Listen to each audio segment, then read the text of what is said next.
앞부분은 이제 보험료고 뒷부분에 이제 피보험자 보험계약자의 의무인 고지 의무, 담보 의무, 그리고 통지 의무에 대해서 나갈 수 있는 만큼 오늘 나가도록 하겠습니다. 첫 번째 우리가 보험료는 요금이라고 생각하라 그랬어요. 그래서 보험계약자나 피보험자가 보험자에게 그 보험자가 하는 위험 부담의 어떤 반대급부 대가로서 지급하는 금액을 우리가 프리미엄 보험료라고 합니다.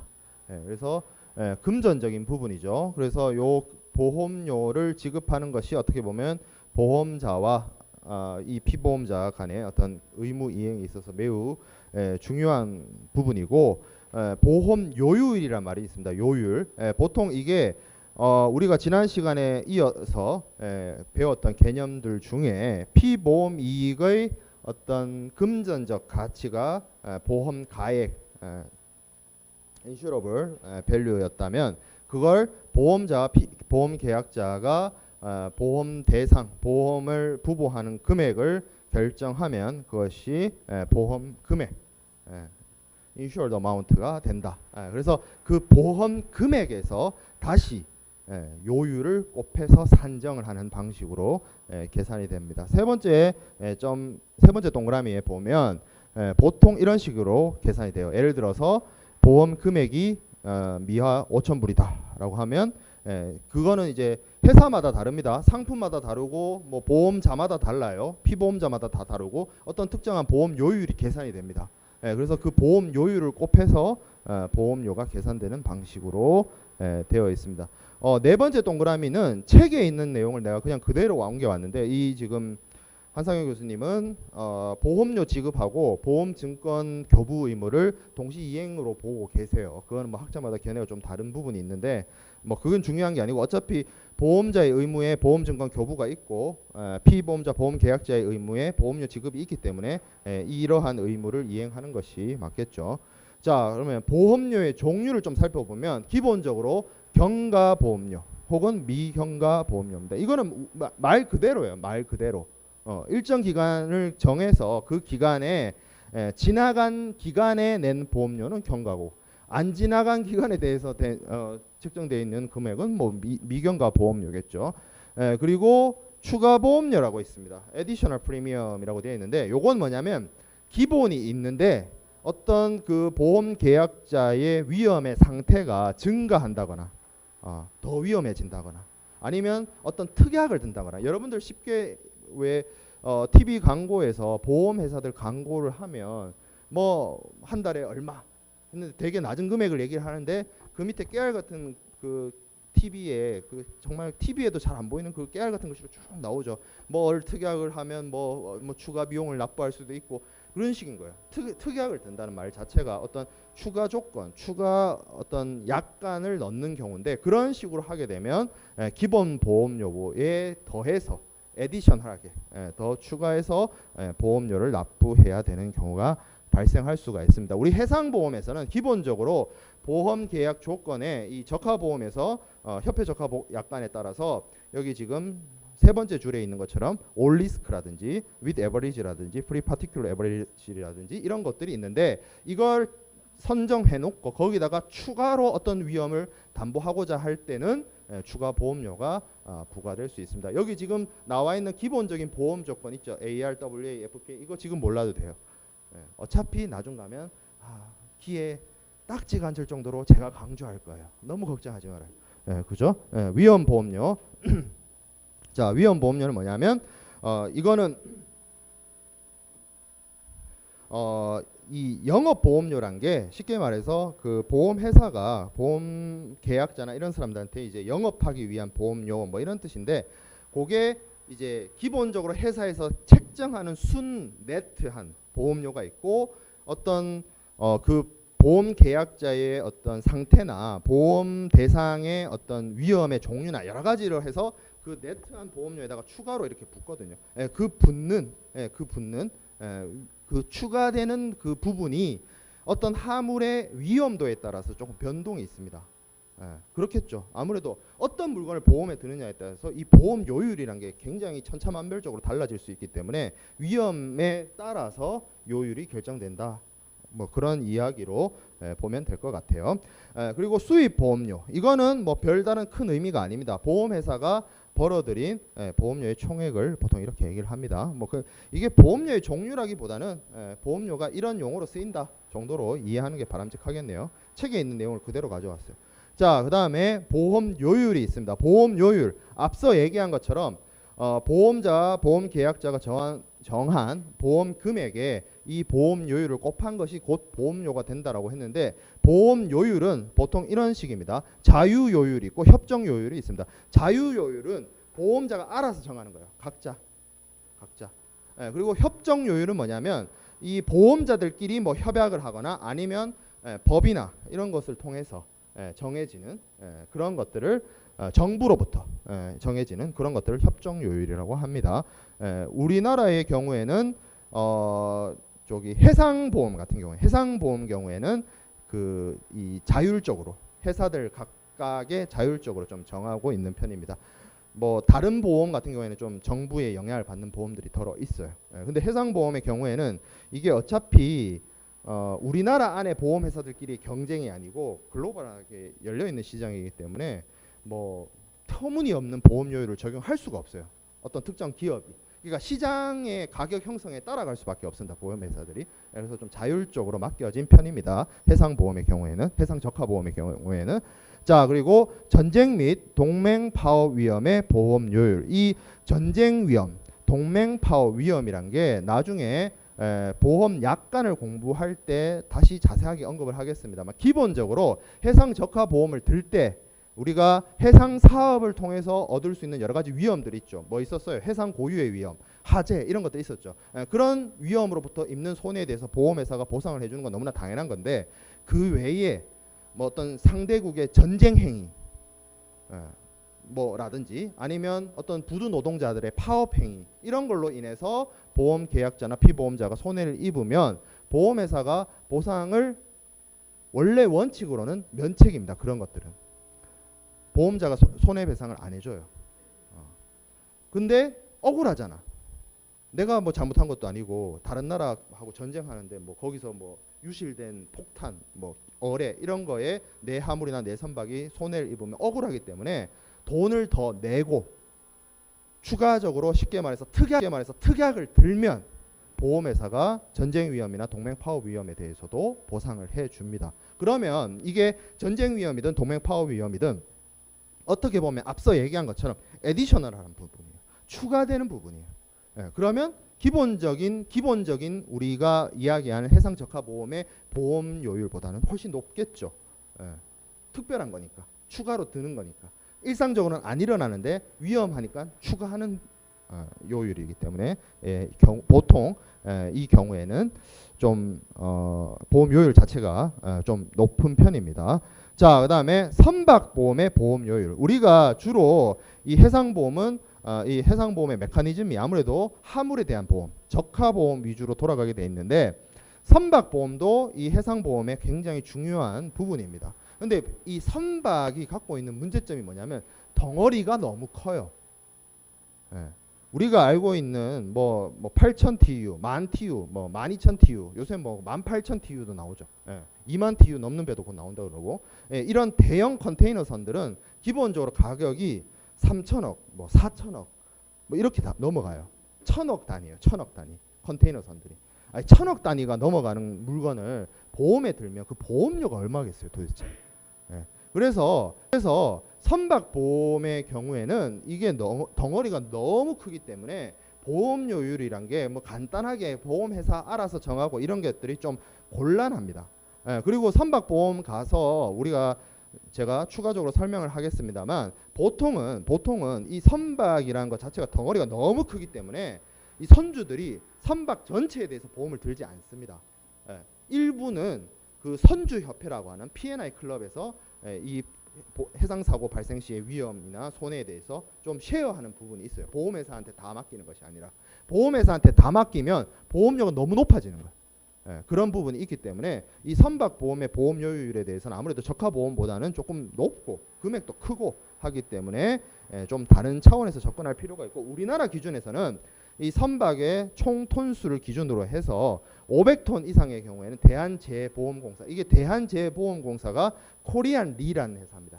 우리나라의 유일한 재보험 회사인데 여기서 보험료율을 정하고요. 그 밑으로는 여기 나와 있는 보험개발원 뭐 이런 데서 보험료율을 정하도록 되어 있습니다. 사실 선박보험에 대해서는 우리나라의 일개 하나의 보험회사가 전체 선박보험을 끌어안는다든지 이런 것들이 좀 덩어리가 너무 커서 위험한 측면이 없지 않아 있습니다. 자, 그 다음에 보험료율의 산정의 기본 원칙. 보험료율을 산정을 할 때는 어떤 식으로 해야 되느냐. 너무 기본적인 이야기인데 책에 있어서 소개를 하는 거예요.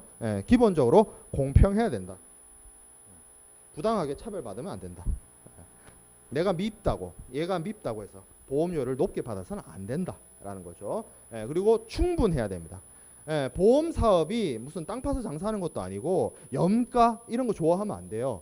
충분히 보험회사가 어느 정도 이 보험료를 받아서 만약에 사고가 발생했을 때 그런 것들을 보상할 수 있는 여러 가지 사업들을 운영할 수 있는 보험회사의 채산성을 어느 정도 나올 수 있는 정도여야 되지 무턱대고 싸다고 해서 좋은 게 아니에요. 보험료라는 게.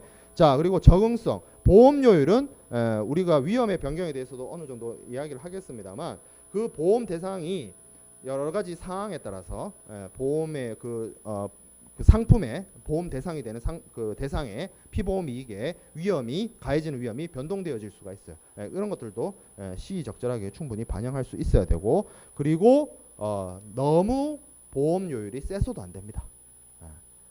충분성이나 적정성이나 뭐 같은 말입니다. 같은 말이라고 하면 같은 말이에요. 사실은 너무 싸서도 안 되고요.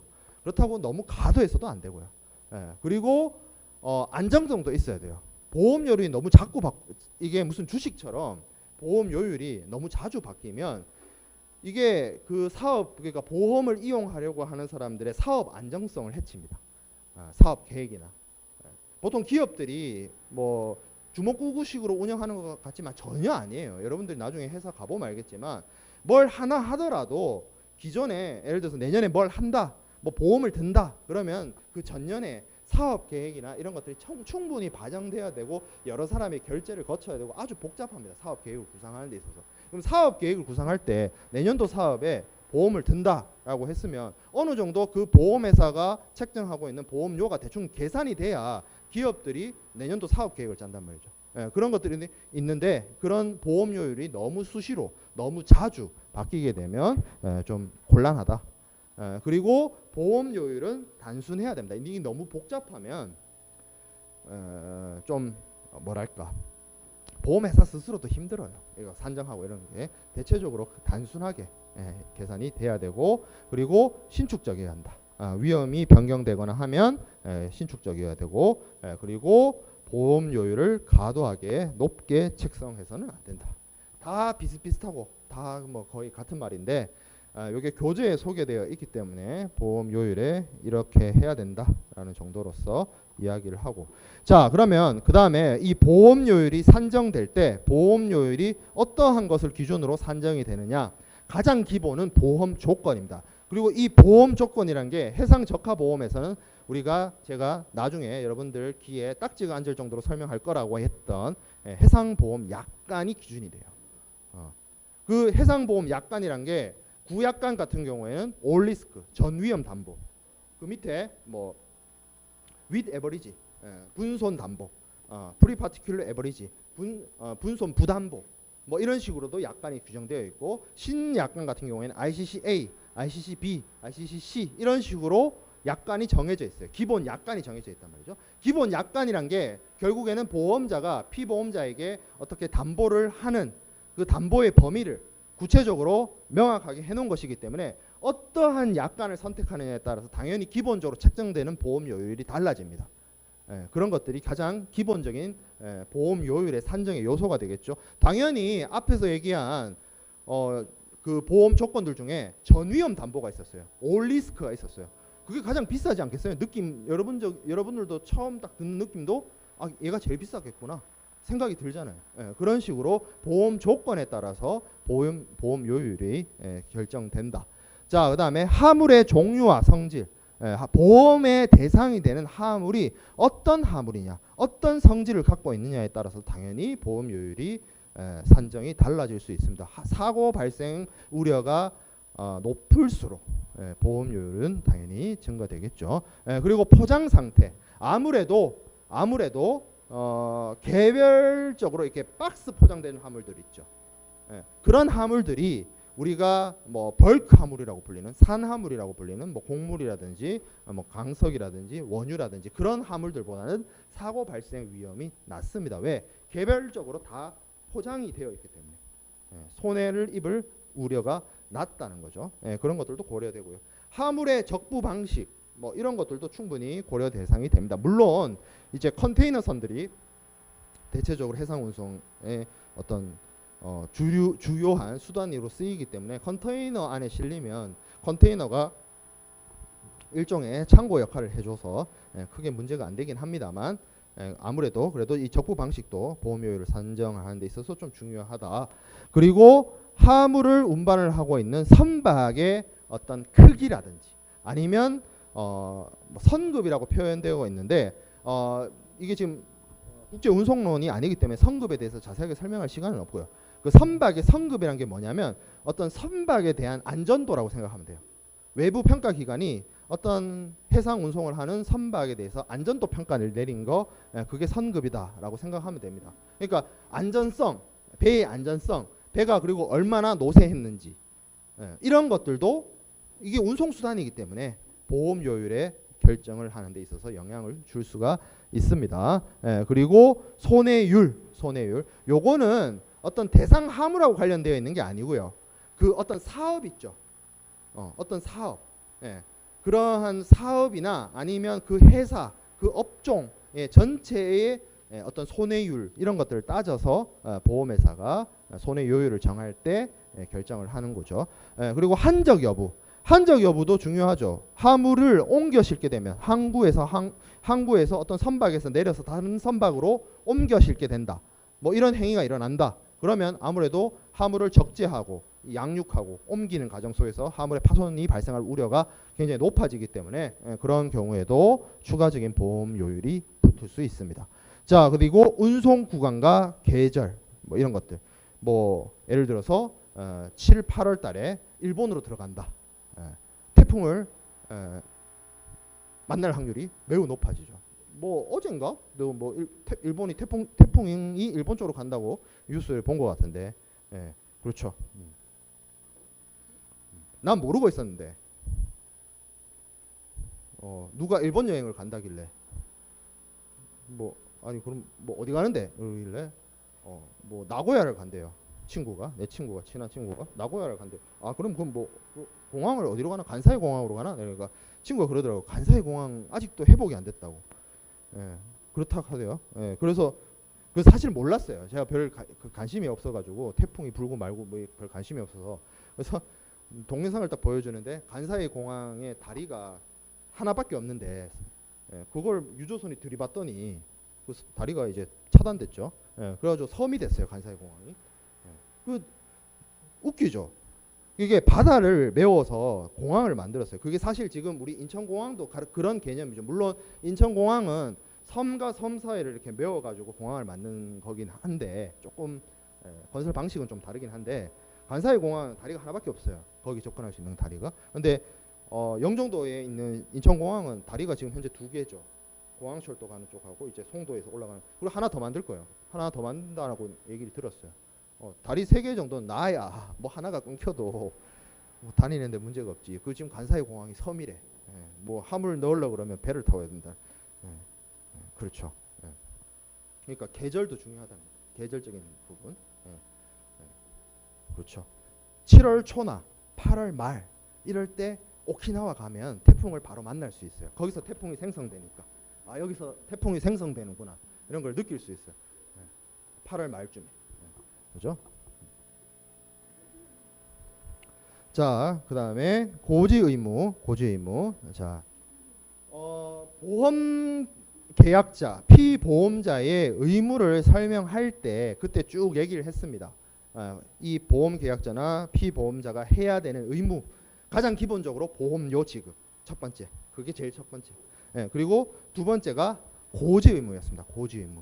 그리고 이 고지 의무를 설명할 때 제가 그렇게 얘기를 했어요. 보험 계약을 체결하기 전에 보험자가 보험료를 산정하는 데 있어서 필요한 모든 정보를 보험 계약자나 피보험자가 제공해야 된다.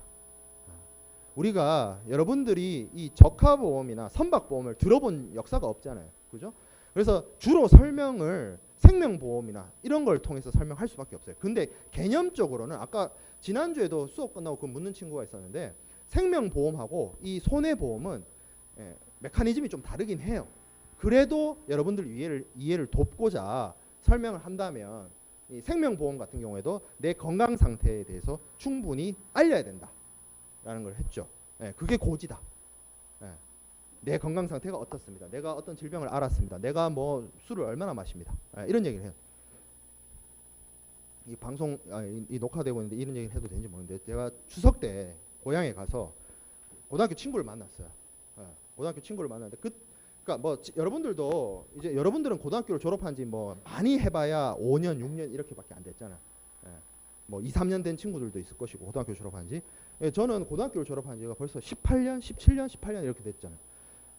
맞나? 너무 오래됐는데. 그래요. 그러니까 어느 정도냐면 내 고3 때 담임이 사립학교였는데 고3 때 담임이 교장 선생님이 되시고 정년 은퇴를 하실 정도가 됐으니까 세월이 많이 흘렀죠.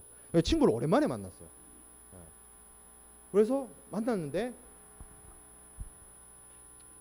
고등학교 때 내가 알고 있던 모습보다 한 1.5배가 된 거예요. 사람이. 결혼하고 이러더니 그러면서 그런 얘기를 해요. 얼마 전에 혈압을 쟀는데 180, 110이 나왔대요. 뭐라고? 수축기가 110이라고? 그 사람 혈압이 아니야 그거. 내가 봤을 때 내가 친구한테 그렇게 얘기는 안 했는데 되게 위험한 거야 그거. 고혈압 환자예요 그러면. 그래서 큰일 나겠다 싶은 거예요.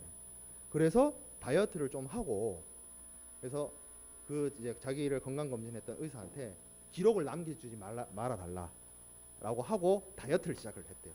그래서 그걸 좀 줄인 다음에 그 지금 180, 110에서 이 혈압을 조금 낮춘 다음에 이제 보험을 들 생각을 하더라고. 왜 그렇게 했어요? 왜 이 180, 110 상태로 보험 들면 안 돼요? 엄청 비싸지는 거야. 이 보험에 내가 여러분들 의학적 지식이 그렇게 많지 않은 일반인이 봐도 지금 이거 지금 레드 얼럿이잖아 지금. 당장 내일 쓰러져도 이상할 게 없는 상태야. 180 사람 혈압이 180, 110이면 보통 저혈압인 사람들 최대치가 110, 120 이 정도예요. 최대치가. 근데 얘는 수축기가 110이래. 그거 심각하잖아. 그만큼 이러한 사항들, 그러니까 이 생명보험이나 실비보험에는 그 사람의 상태, 건강 상태가 보험료를 산정하는 매우 중요한 원인이 되기 때문에 기록을 안 남기고 다이어트를 시작한 거야. 걔는 보험에 들기 위해서. 그러면 우리가 공부하고 있는 이 손해보험 중에서도 해상보험, 선박보험, 적하보험에서는 그 하물의 상태, 그 선박의 상태, 그리고 내가 하려고 하는 해상 사업에 대한 내용들, 이런 것들을 어떻게 하게 해요? 보험자에게 정확하게 알려줄 의무가 있습니다. 그걸 바탕으로 앞에서 우리가 이게 책하고 조금 다르게 제가 이 강의 자료들 구성하는 것 중에 보면 내 머릿속에 있는 어떤 순서가 있어요. 그래서 책하고 순서가 조금 다르긴 한데 앞에서 우리 보험료율 할 때 뭐 했어요? 보험료율 산정 원인에 위험의 정도, 위험의 상태, 하물이 어떤 상태인가, 이런 것들이 굉장히 중요하다고 했잖아. 그러니까 그러한 사실들을 보험 계약 시에 반드시 알려줘야 됩니다. 그래서 여기 나와 있죠. 보험 계약자나 이런 사람들은 계약 내용에 영향을 줄 수 있는 모든 중요한 사실을 고지해야 한다라는 거죠. 여기 보면 그 요번 학기 수업할 때 제가 MIA 원문을 따로 공부할 생각은 별로 없어요.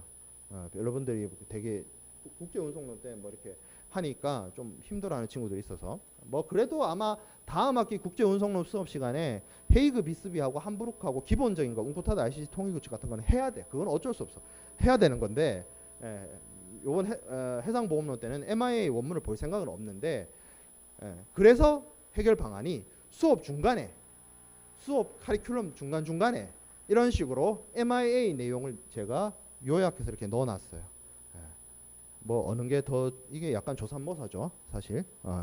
나중에 학기 끝날 때쯤에 한꺼번에 모아서 MI 내용이 이렇다라고 공부하는 거랑 그 내용을 중간 빼가지고 중간 쑤셔 넣는 거죠.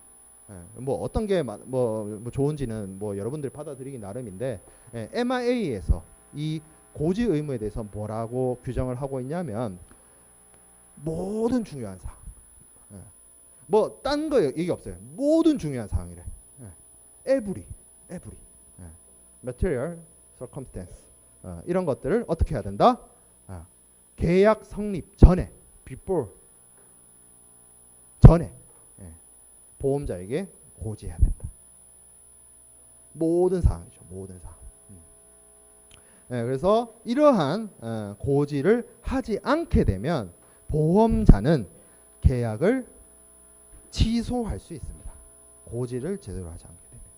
굉장히 중요한 이슈가 있다는 거죠. 그래서 고지에는 기본적으로 고지를 해야 할 대상은 이 MIA에서는 뭐라고 얘기하고 있냐면 피보험자라고 얘기하고 있어요. 여기 세 번째 줄에 고지 의무를 해야 될 사람으로서 MIA에서는 피보험자가 한다. 뭐 피보험자뿐만 아니라 뭐 보험 계약자나 중개인도 해야 되는 상황이면 그 보험자에게 중요한 사실을 알릴 의무가 있습니다. 가장 그래도 이 고지 의무의 당사자는 MIA에서는 피보험자로 보고 있어요. 피보험 이익이 있는 사람, 그 사람이 고지 의무자다. 고지를 해야 된다. 자, 그리고 고지의 시기 앞에서 강조했습니다. 언제? 계약 체결하기 전에.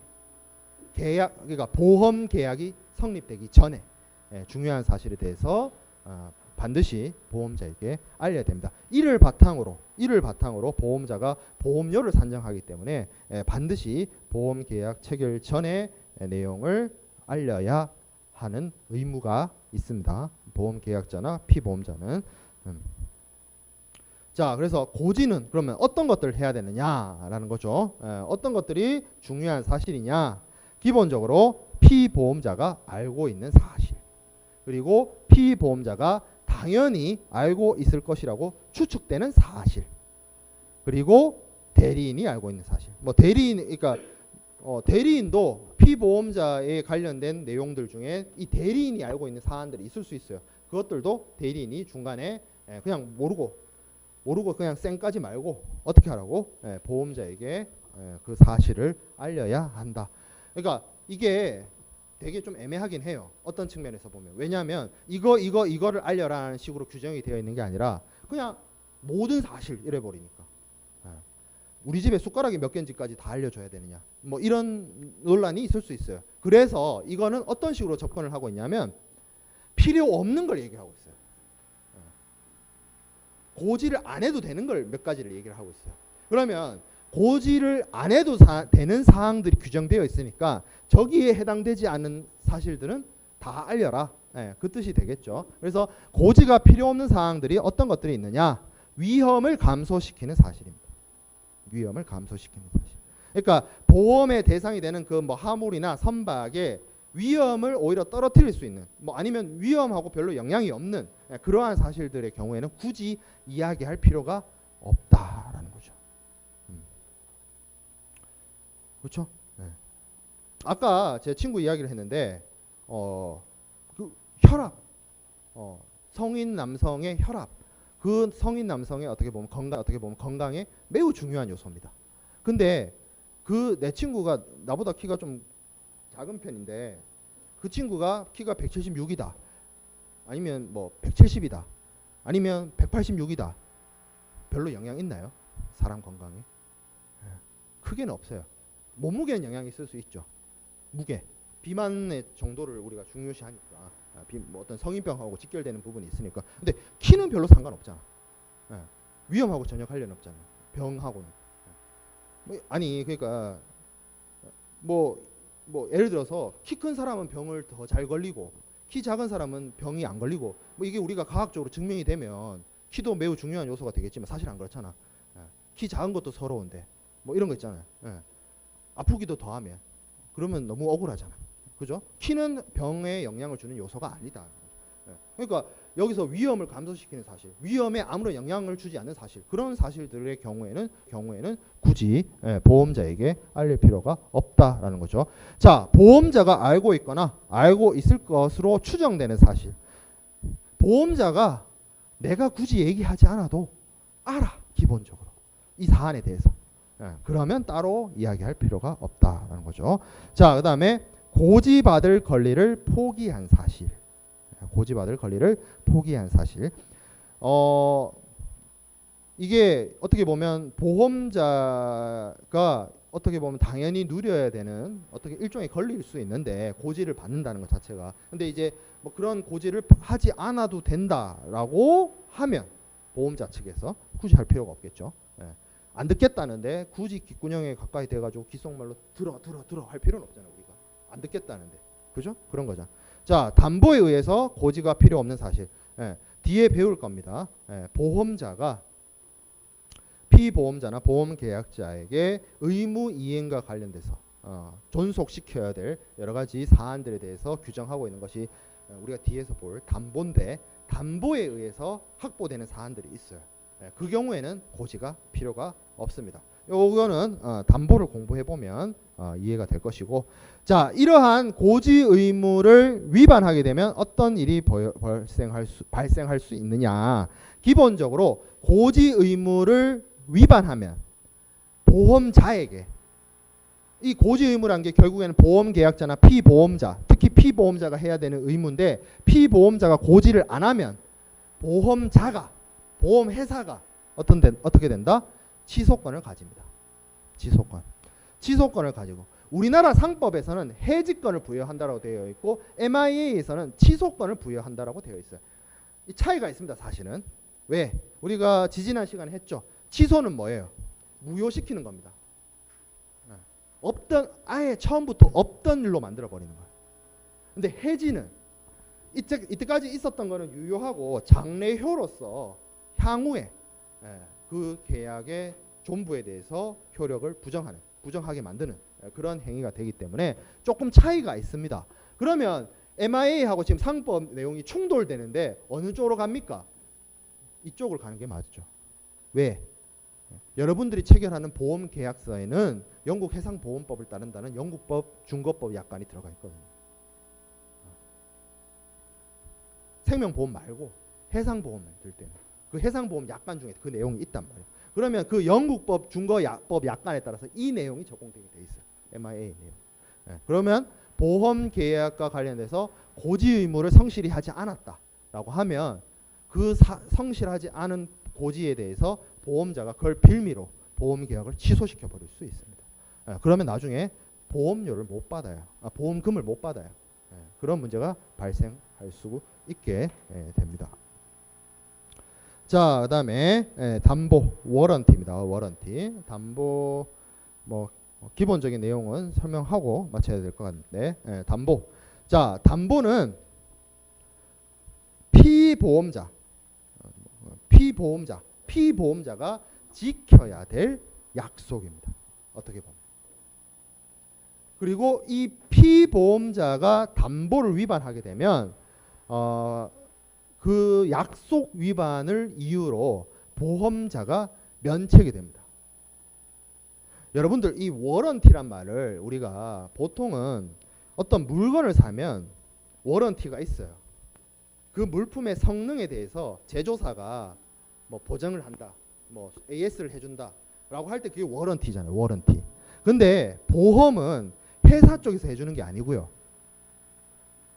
사용자, 그러니까 이 보험을 드는 피보험자가 워런티를 합니다. 그래서 여러분들한테 헷갈릴 수 있어요. 이거 보험회사가 아닌 게 아니에요. 워런티라도. 그러면 왜 워런티를 하느냐? 이 워런티를 하는 이유가 뭐냐면 보험회사 입장에서, 우리가 보험회사 입장에 대봅시다. 보험회사 입장에서 이제 보험계약을 체결하고 내가 이 사람의 어떤 사고나 손실에 대해서 내가 보상을 해주기로 약속을 하는데, 이 사람이 자신의 사업과 관련된 뭐 화물과 선박 뭐 이런 것들에 대해서 알려줘요. 이러한 사항들에 대해서 알려줍니다. 근데 그 알려주는 것만으로도 이 사람이 내가 그 보험 담보를 하는 데 있어서 필요한 여러 가지 충족 요건들을 유지한다라는 어떤 보장이 없는 거예요. 쉽게 말해서. 그래서 약속을 시킵니다. 보험회사 입장에서. 네가 사고 나면 내가 다 물어줄 텐데 내가 요구하는 몇 가지는 좀 지켜줘. 이런 거예요. 그거를 명문화해서 명시적으로 보험 계약서에다가 쑤셔 넣습니다. 그리고 이거는 지켜줘야 된다. 내가 요거는 지켜야 네가 사고 났을 때 보상해줄게. 그거예요. 그런 개념이에요. 여기서 말하는 담보라는 게. 예. 은행에 돈 맡기는 그런 담보가 아니라 회사가 보험자가 피보험자한테 요구하는 겁니다. 너 이거는 좀 해줘야 되겠어. 그러면 내가 보상해줄게. 그런 취지로 들어간 것이 담보고, 그래서 매우 중요합니다. 보험자가 계약을 체결할 때 요구한 조건이잖아요. 그래서 이 요구한 조건을 안 들어주면 피보험자 입장에서 약속 위반이 되는 거예요. 계약 위반이 되는 거예요. 계약을 할 때 담보했거든, 워런티 했거든. 누가? 피보험자가. 약속한 걸 어겼으니까 보험자는 여기에 대해서 약속 위반을 이유로 자신의 의무를 안 해도 되는, 면책이 되는 그런 매우 중요한 사항들이 있습니다. 그래서 이 워런티는 크게 두 가지가 있습니다. 명시담보가 있고 묵시담보가 있어요. 그렇죠? 담보의 위반에 대해서 기본적으로 면책된다. 면책이라는 표현에 대해서 우리가 그 강의자료 2주차 강의자료에 그 면책이라는 용어 설명하는 그 내용이 있는데 그거 한번 읽어보면 되는데, 면책은 그거예요. 이것도 일종의 면책도 좀 법률적으로 말하면 장래 효과입니다. 장래 효과. 예를 들어서 내가 면책이 됐어요. 그러면 그 이후부터 의무 이행을 안 해도 되는 겁니다. 의무 이행으로부터 자유로워지는 거예요. 우리 8월 달에 이제 일어났어요? 그래요. 명절 때 그래도 돼. 2시 반. 자, 8월 달에 무슨 일이 있었냐면 아시안 게임이 있었어요. 제가 축구를 봐온 이래로 손흥민이 그렇게 열심히 뛰는 걸 난 보도 못했어. 보도 못했어. 그리고 이렇게 생각해 보면 되죠. 그날 그 결승전, 한일전 결승전 날, 그 결승전 후반 연장 끝나는 그 주심이 히스를 딱 부는 순간 손흥민이 한해에 차서 막 뛰어나갔잖아요. 그 히스를 부는 순간이 어떤 순간이에요? 손흥민 입장에서는 군대 가야 되는 의무에 면책된 겁니다. 그 시점부터. 그 히스를 불기 한 1분 전까지는 군대 가야 했어요. 손흥민이. 주급 5억 받는 친구, 월급을 5억인가? 5억 받는 친구가 월급 20만 원으로 떨어지기 직전까지 갔다가 어떻게 됐어요? 그 히스를 부는 순간 면책이 된 거예요. 그게 면책이라는 뜻이에요. 그런 거를 면책이라고 합니다. 그러면 여기서 담보를 위반했다는 거, 피보험자가 담보를 위반했다라는 사실은 담보를 위반한 그 순간, 이거는 이제 손흥민은 좋은 쪽으로 면책된 거고, 어떤 담보를 위반한 어떤 사실이 있으면 그 사실을 기준으로, 그 사실이 일어난 때로 기준으로 보험자가 보험금 지급을 해야 되는 의무로부터 면책됩니다. 왜? 보험 계약의 약속을 피보험자가 어겼기 때문에. 그러한 사안이 있어요. 자, 그러면 모든 담보 위반을 금하느냐? 그렇진 않습니다. 여기 MIA 34조에 담보 위반이 허용되는 경우가 있어요. 어떤 경우냐? 사정의 변경. 이 사정의 변경이 이제 circumstance입니다. 그러니까 주변 환경, 이 보험 계약과 관련된 주변 환경이 변화했어요. 그러면 좀 뭐 바뀔 수 있죠. 담보가 바뀔 수 있습니다. 자, 그다음에 담보는 충족했는데 이 보험자와 피보험자 간의 그 보험 계약이 문제가 아니라 법률 있죠. 법률. 어떤 나라의 법이 바뀌었어요. 이것도 뭐 어쩔 수 없는 것이고. 그 경우에도 담보 위반을 허용을 해줍니다. 그리고 담보 위반을 했다 하더라도 보험회사가 오케이 한 경우, 그 경우에도 보험자가 이후에 면책이 되지 않습니다. 이런 사안들은 중요해요.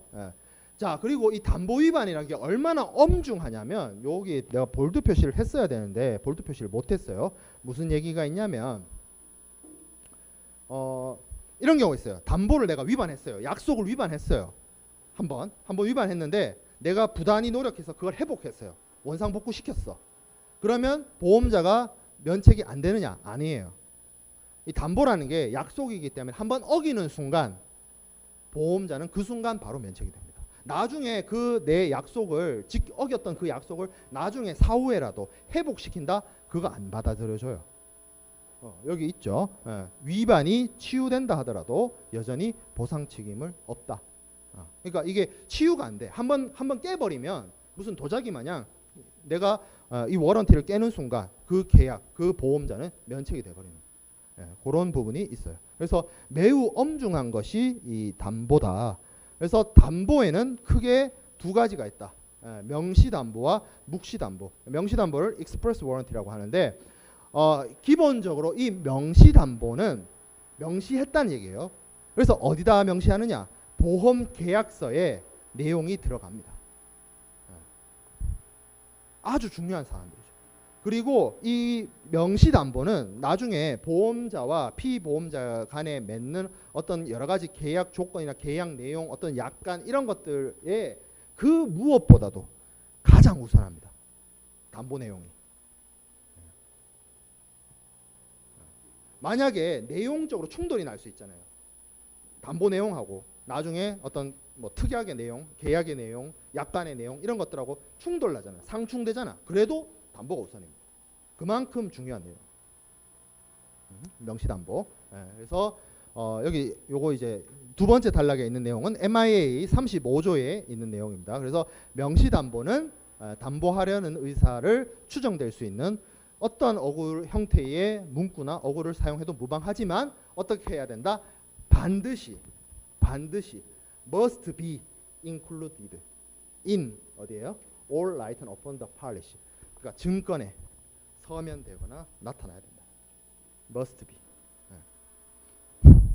그죠?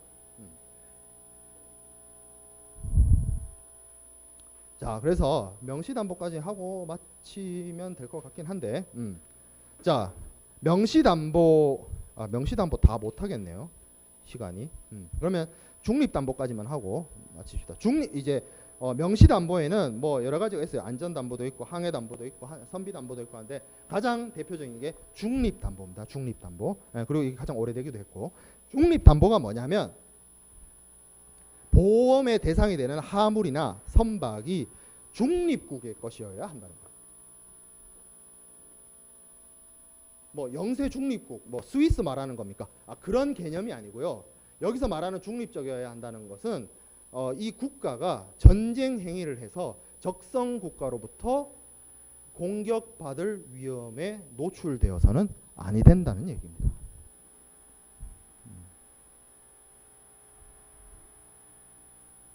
우리가 영국이 해상보험에 지금도 가장 중요한 국가이고 지금 전 세계 해상보험의 거의 한 20% 정도가 영국에서 체결되니까 지금도 메인이긴 한데, 이게 세계 1차 대전, 2차 대전 때 무슨 일이 있었냐면 여러분들 들어는 봤을 거예요. 독일의 유보트라고.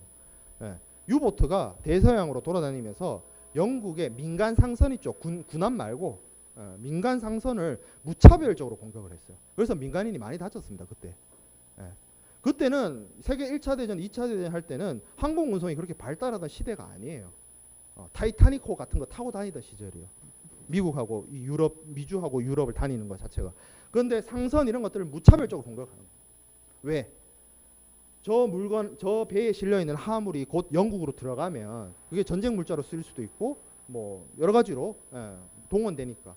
그러니까 전쟁 중인 국가의 화물에 대해서 계속 무차별적으로 그 민간선이든 군함이든 그런 식으로 공격이 들어가니까 이게 나중 가니까 보험회사들이 감당이 안 되는 거예요. 그래서 아예 못을 박았습니다. 어떤 식으로? 보험 계약의 대상이 되는 화물은 중립적이어야 된다. 중립국의 것이어야 된다. 네가 전쟁하면 안 된다는 거예요. 전쟁을 하면 그 전쟁 상대방 국가로부터 네 화물, 네 선박 공격받을 거니까 아예 그러한 요구 조건을 넣어놓은 거예요. 그게 충족이 안 되면 난 보험 안 들어주겠다는 거예요. 보험회사 입장에서.